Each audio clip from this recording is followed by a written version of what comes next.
जय जगन्नाथ सांग माने मोर एक न्यू ब्लॉग को आपण मानक स्वागत। शीत दिन जीवा पूर्वर थरे एमती चटपटी टेस्टी हेल्दी कम तेल रे बनातु फूलकोबी चिली। तो चलतु बनाइबा फूलकोबी चिली रो प्रोसेस।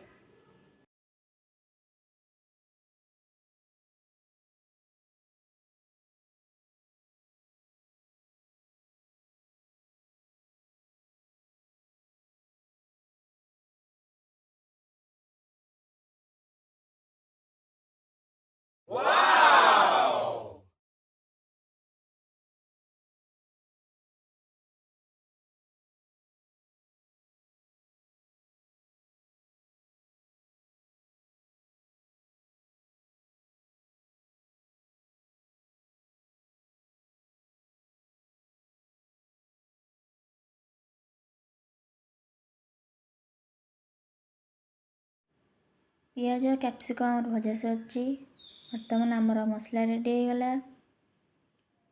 छणाई रखिथिबा कोबी को पकाइबा।